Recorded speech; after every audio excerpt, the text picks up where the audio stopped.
Atos capítulo 12. E por aquele mesmo tempo o rei Herodes estendeu as mãos sobre alguns da igreja, para os maltratar.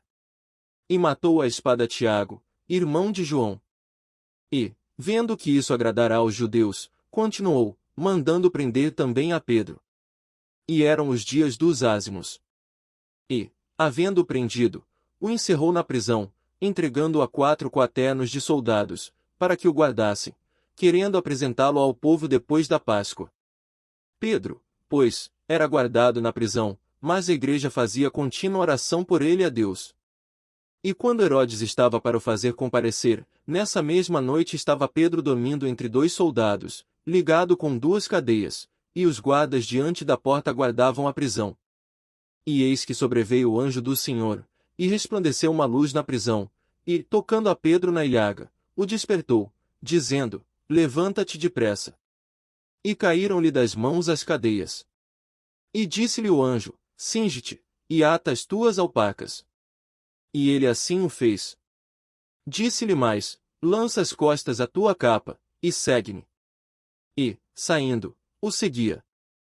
E não sabia que era real o que estava sendo feito pelo anjo, mas cuidava que via alguma visão. E, quando passaram a primeira e segunda guarda, chegaram à porta de ferro, que dá para a cidade, a qual se lhes abriu por si mesma, e, tendo saído, percorreram uma rua, e logo o anjo se apartou dele. E Pedro, tornando a si, disse: Agora sei verdadeiramente que o Senhor enviou o seu anjo, e me livrou da mão de Herodes, e de tudo o que o povo dos judeus esperava.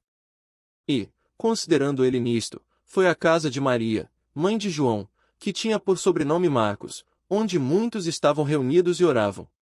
E, batendo Pedro à porta do pátio, uma menina chamada Rode saiu a escutar. E, conhecendo a voz de Pedro, de gozo não abriu a porta, mas, correndo para dentro, anunciou que Pedro estava à porta. E disseram-lhe: Estás fora de ti. Mas ela afirmava que assim era. E diziam: É o seu anjo.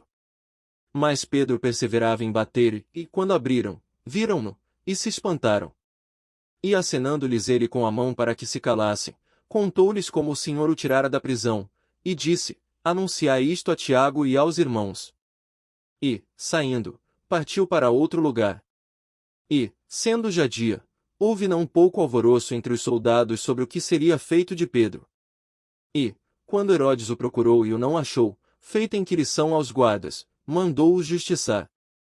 E, partindo da Judéia para Cesareia, ficou ali. E ele estava irritado com os de Tiro e de Sidom, mas estes, vindo de comum acordo ter com ele, e obtendo a amizade de Blasto, que era o camarista do rei, pediam paz, porquanto seu país se abastecia do país do rei. E num dia designado, vestindo Herodes as vestes reais, estava sentado no tribunal e lhes fez uma prática. E o povo exclamava: Voz de Deus, e não de homem. E no mesmo instante feriu o anjo do Senhor, porque não deu glória a Deus e, com medo de bichos, expirou. E a palavra de Deus crescia e se multiplicava. E Barnabé e Saulo, havendo terminado aquele serviço, voltaram de Jerusalém, levando também consigo a João, que tinha por sobrenome Marcos.